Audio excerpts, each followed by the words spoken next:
Well, Marvin, we finally did it. We went through all the seasons of Lego Ninjago. So what's next for this week's agenda?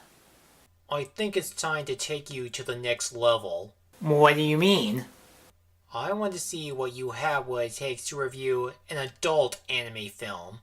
Yeah, I was thinking about reviewing some adult anime films. But I must warn you, the movie that you will be watching will be a bit disturbing. I can handle that. Very well, the movie is waiting for you in the living room. Great, thanks.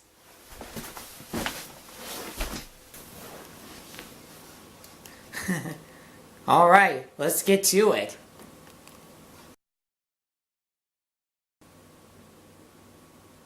I don't know how to respond to this. This 1986 movie is based on a graphic novel by Raymond Briggs, the same author who wrote The Snowman. In fact, this is the second collaboration that a Raymond Briggs book is being adapted. But let me tell you, this is not a children's film. Welcome to another episode of the Wonder Reviews. Let's dive right into battle. This is When the Wind Blows.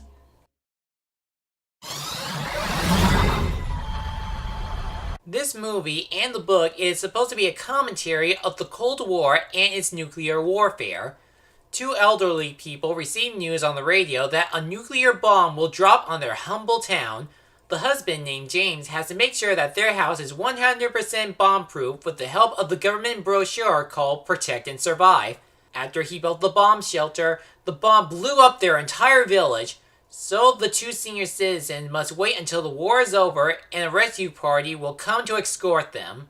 But slowly but surely, things don't turn out as James hoped it would, with radiation kicking in and there's practically no life left on their town. But the two are determined that they can survive the after effects despite the impact from the explosion. Now, to the movie's credit, it does have the right amount of balance between a lighthearted film to a dark war movie. Obviously, in the first half, it shows how happy James and his wife Hilda are at home, and James's goal to keep himself and his wife alive from the explosion. The movie will even go into some of the flashback and fantasy scenes about how the couple managed to survive World War II, which explained why they are determined to survive the Cold War. And in the second half, it shows that the war they are currently in is different and even difficult than the last one. The power is out, the water from the rain is contaminated, and the bomb's radiation is starting to take effect on them. Oh, look! My hair's coming out. This is the kind of scenario that they should be falling to despair, but they're blinded with hope and they are still determined that someone will come and rescue them.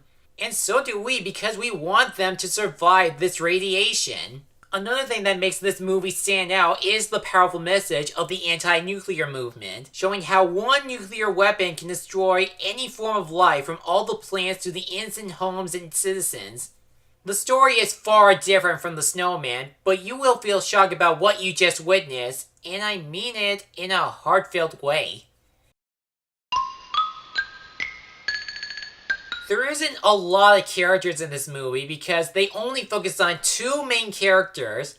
There's James, the husband who works really hard to protect his wife and his house from the nuclear bomb, and Hilda, the hard-working wife that is more concerned about house cleaning than the nuclear explosion.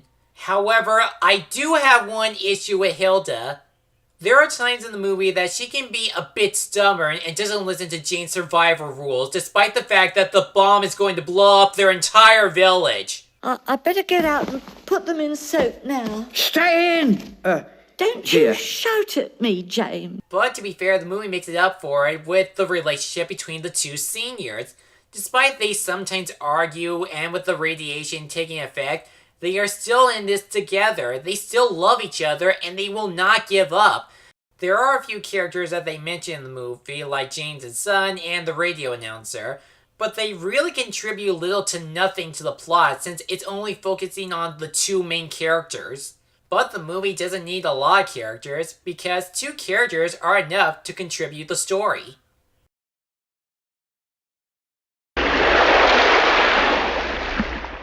Here's an interesting fact about this movie. The animation is a mixture of traditional animation and stop-motion animation. and the result ended up being fascinating to look at. The characters are similar to the ones from the Snowman, mostly on the facials like the dotted eyes. With the stop motion animation, they mostly use it whenever James and Hilda are inside the house, where most of the furniture is made out of clay, and it somehow fits these two animation styles pretty well. And then there comes the fantasy sequences, and they really are nice to look at. They're mostly surreal and sketchy, and everything that happened in the real world still has some interesting imagery, like the scene where the bomb blows up the village, and it's all sketchy, yet it's emotional that all life in this peaceful village is destroyed.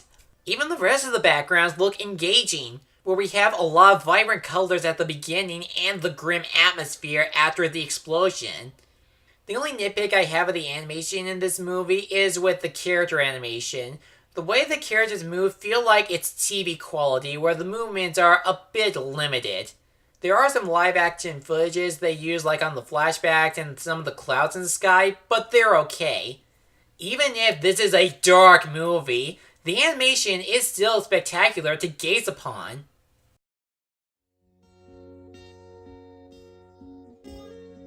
I know that this is a pretty dark movie, but I actually really like this movie. When the Wind Blows is an intriguing anime feature with some likable characters, beautifully crafted animation, and a powerful message on the anti-nuclear movement. If you're into war movies like Grave of the Fireflies, then this movie is for you. I wouldn't recommend little kids to watch it because, well, you know. And even if this is a dark film, I should reward these two elders by giving them the Diploma of Destiny. Now, if you'll excuse me, I'm going outside for some fresh air.